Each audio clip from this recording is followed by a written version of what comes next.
Agar siz barcha o'yinlarda g'alaba qozonsangiz, mavsumni Arsenal bilan bir xil ochkolar bilan yakunlashingiz mumkin. Bu endi har bir gol muhim deganimi? Hatto yirik hisobda yutsangiz ham, to'plar farqi uchun har bir gol ahamiyatlimi? Ha, albatta, bunday holat yuz berishi mumkin. Ammo biz qancha ko'p gol ursak, shuncha yaxshi degan fikrga berilib ketmasligimiz kerak. Muvozanatni saqlashimiz zarur. Chunki muvozanat yo'qolsa, ko'p gol o'tkazib yuborib boshlaymiz. Bu doimiy masala. Qolgan raqiblarimizga qarshi o'yinlarda biz albatta ko'p gol uramiz degan ishonch yo'q. Raqiblarimiz juda kuchli, ayniqsa himoyada. Shuning uchun biz maydonga chiqib shunchaki g'alaba uchun kerak bo'lgan ishni qilishimiz kerak. Bu Arsenalga qarshi o'yindan oldingi kabi. O'yin rejasi qanday? Maydonda nima qilish kerak? Natijalar emas, aynan shu muhim. Yutsak yoki yutqazsak nima bo'lishi emas.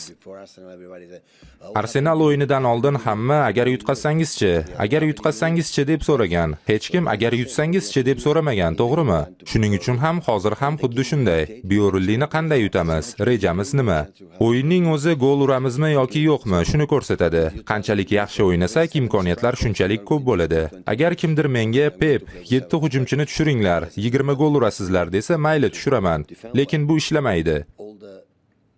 Standart vaziyatlarda va outlarda yaxshi himoyalanish, keyin esa yaxshi hujum qilish kerak. Agar o'yinimiz silliq va ishonchli bo'lsa, ko'p gol urishimiz mumkin.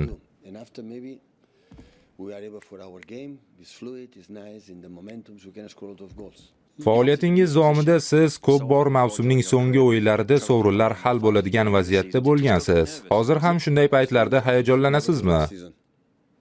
Albatta, o'tgan mavsumda ham hayajonlanganman, bosimni his qilganman. Murabbiy sifatida jamoani Chempionlar Ligasiga olib chiqa olmasligim mumkin edi. Hozir esa biz har qachongidan ham xotirjammiz. Hatto Arsenalga qarshi o'yin oldidan ham juda yaxshi mavsum o'tkazganimizni his qilgandik. Shuning uchun hozir o'yindan zavq olish kerak bo'lgan payt. Hamma narsaning mazmuni juda aniq. Futbolchilar hammasini tushunishadi. Bu o'tgan mavsumning mutlaqo teskarisi. Fulhamga safarni eslayman. O'yin oldidan kecha juda og'ir o'tgan. Chunki Chempionlar Ligasiga chiqish klub uchun nihoyatda muhim edi.